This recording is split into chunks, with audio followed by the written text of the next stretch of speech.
नमस्कार। मैं Kailashpati Goswami, professor Hindi, D Vishwanath कत्र महाविद्यालय सिवान।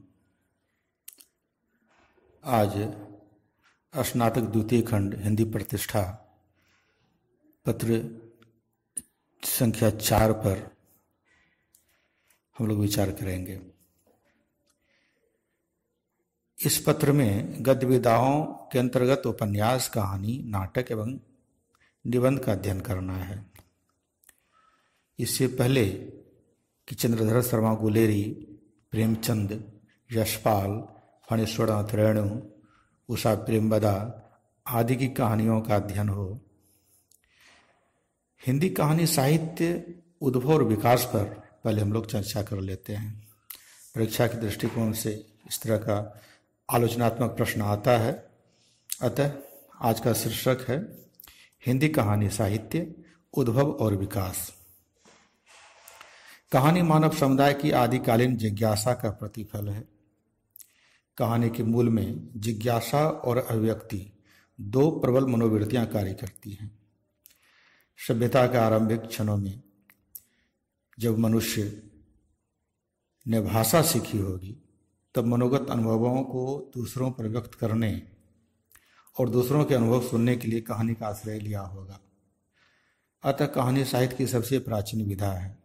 बचपन में भी हम लोग अपनी नानी, दादी या बड़े बुजुर्गों से उनके सानिध्य में, उनकी गोद में जाकर बड़े चाव से कहानियाँ सुनने की प्रतीक्षा करते थे और सुनने के क्रम में इतने तल्लीन हो जाया करते थे कि न जाने कब नींद आ जाती थी और हम लोग सो जाते थे।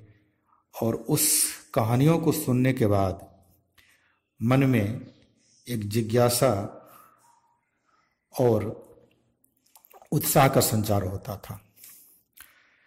कहानियों का प्रारंभ ऋग्वेद से होता है। इन कहानियों में कहानी के सभी तत्व विद्वान हैं। उसमें वार्तालाप है, कथावस्तु और उद्देश्य है। आगे चलकर ब्राह्मण ग्रंथों में, उपनिषदों, पुराणों और जातकों में कहानियाँ मिलती हैं। इसके पश्चात बृहत कथा, वैताल पंचविंशति, सिंहासन द्वादश विंशिका, शुभ संतति आदि कथाएं प्राप्त होती हैं। इन कहानियों में नीति कथन तथा मनोरंजन का आदेश था। पंचतंत्र और हितोपदेश आदि ग्रंथ भी इसी प्रकार के हैं। प्राकृत और अपभ्रंश साहित्य में भी कथा साहित्य का लिखित और मौलिक क्रम मिलता रहता है। नाथपंथियों और सिद्धों के उपदेश भी कथाओं के माध्यम से प्रभावित थे। हिंदी साहित्य में कहानियों का आरंभ वीरगाथा काल से माना जाता है। वीरों की कथाएं गीतों में पाई जाती थी। इन वीरगाथाओं में जनता पद्य के माध्यम से ही कहती और सुनती थी। ढोला मारू, हीर रांझा, वैताल पचीसी आदि कहानियां जनसाधारण में बड़े चाव से सुनी जाती थी। इन्हीं गाथाओं में शनैः शनैः प्रेम कथाओं का समावेश होने लगा और आगे चलकर सूफी कवियों ने इन्हें प्रेम कथाओं के रूप में जनता के समक्ष प्रस्तुत किया। भक्ति काल के लेखकों ने अनेक भक्तों की कथाओं का संग्रह किया, जिनमें 84 वैष्णवों की वार्ता तथा 252 वैष्णवों की वार्ता अधिक प्रसिद्ध हुई। इसमें केवल उनके जीवन से संबंध रखने वाली घटनाओं की विशेषता रहती थी। इनकी भाषा ब्रजभाषा होती थी, जो गद्य के लिए अधिक उपयुक्त नहीं थी। अतः खड़ी बोली में गद्य रचना सन 1800 से प्रारंभ होती है और तभी से उनमें कहानियों का प्रारंभ होता है।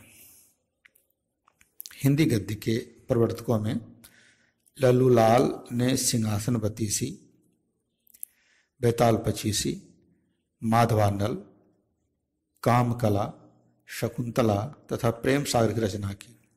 सदल मिश्र ने नासिकेतोपाख्यान लिखा। इन लेखकों का अभिप्राय भाषा के स्वरूप को स्थिर करना अधिक था। इसके पश्चात फारसी तथा उर्दू से किस्सा तोता मैना, किस्सा 3.5 यार, 4 दरवेश, बागो बहार आदि के अनुवाद हुए। इसी समय इंशाअल्लाह खान रानी केतकी की कहानी लिखी। राजा शिव प्रसाद ने राजा भोज का सपना लिखा। इंसान अल्लाह खां की केतकी की कहानी को विद्वान मौलिक एवं हिंदी की प्रथम कहानी स्वीकार करते हैं। भारतेंदु जी ने भी कुछ आप बीती और कुछ जग बीती लिखी। उसमें देश में राष्ट्रीयता की भावनाएं जग रही थी। भारतीयों का अंग्रेजों से संपर्क स्थापित हो चुका था। देश सुधार की भावनाएं लोगों में उठने लगी थी। बाल कृष्ण भट्ट, राधाचरण गोस्वामी, राजा श्री प्रसाद, सितारे हिंद आदि ने अनेक व्यंग्यात्मक रचनाएं लिखी। आधुनिक मौलिक कहानियों का आरंभ द्विवेदी युग से माना जाता है। इस समय तक भारतीय पाश्चात्य संस्कृति के पूर्ण परिचय प्राप्त कर चुके थे। बंगाल की छोटी छोटी कहानियों का प्रभाव भी हिंदी पर पड़ता जा रहा था। सरस्वती के प्रकाशन के साथ ही आधुनिक कहानियों का जन्म समझना चाहिए। किशोरीलाल गोस्वामी की इंदुमती कहानी सन 1900 में सरस्वती पत्रिका में प्रकाशित हुई। सन 1930 में आचार्य रामचंद्र शुक्ल ने 11 वर्ष का समय गिरिजादत्त वाजपेयी ने पंडित और पंडितानी लिखी। 1907 में बंग महिला की दुलाई वाली तथा जम्बू की न्याय, 1909 में वृंदावन लाल वर्मा की राखी बंद भाई तथा मैथिली गुप्त की नकली किला और 99 का फेर, 1910 में जयशंकर प्रसाद की ग्राम, 1911 में राधिका रमन सिंह का कानों में कंगना, 1913 में विश्वंभर नाथ कौशिक की रक्षाबंधन, 1915 में चंद्रधर शर्मा गुलेरी की उसने कहा था नामक कहानियां उल्लेखनीय है।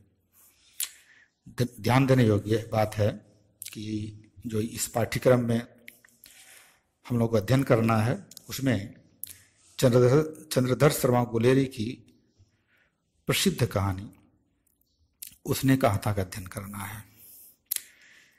बहरहाल हिंदी के क्षेत्र में प्रेमचंद की कहानियों से एक नवीन युग का आरंभ हुआ। जैसा कि पाठ्यक्रम को देखने से विदित है कि प्रेमचंद की कहानी पूस की रात का भी अध्ययन हमें करना है। हिंदी क्षेत्र में आने के पूर्व प्रेमचंद उर्दू में लिखा करते थे। सन 1907 में सोजे वतन के नाम से इनकी 5 कहानियों का संग्रह उर्दू में प्रकाशित हो चुका था।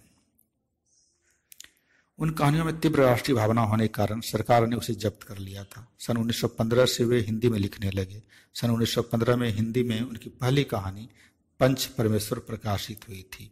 जैसा कि हम सब जानते हैं, पंच परमेश्वर बहुत ही प्रसिद्ध कहानी हुई। प्रेमचंद अपने युग के प्रतिनिधि कलाकार थे। उन्होंने लगभग 300 कहानियां लिखी जो लगभग 20-25 संग्रहों में प्रकाशित हो चुकी है। उनकी कहानियां घटना प्रधान, चरित्र प्रधान, सामाजिक, ऐतिहासिक, मनोवैज्ञानिक, हास्य प्रधान आदि सभी प्रकार की हैं। पूस की रात, बूढ़ी काकी, शतरंज के खिलाड़ी, पंच परमेश्वर, गुल्ली डंडा, बड़े घर की बेटी इनकी कुछ सर्वश्रेष्ठ कहानियां हैं। प्रेमचंद युग के लेखकों में सुदर्शन, विश्वंभर नाथ कौशिक, जयशंकर प्रसाद, राय कृष्णदास, बेचन शर्मा, उग्र तथा चतुरसेन शास्त्री आदि के नाम प्रमुख हैं। सुदर्शन तथा विश्वंभर नाथ कौशिक दोनों ही कहानी क्षेत्र में प्रेमचंद के अनुयायी हैं। दोनों की कहानियां प्रेमचंद के आधार पर ही चली। इनकी भाषा प्रेमचंद के समान ही सरल एवं आकर्षक है। इन्होंने पारिवारिक जीवन से संबंध रखने वाली कहानियां लिखी। सुदर्शन ने तो कुछ सांस्कृतिक कहानियां भी लिखी हैं। उनके परिवर्तन, नगीना, पनघट, तीर्थयात्रा, गल्फ मंजरी, सुप्रभात, 4 कहानियां, सुदर्शन सुधा आदि अनेक कहानी संग्रह प्रकाशित हो चुके हैं। कौशिक जी ने भी लगभग 300 कहानियां लिखी हैं।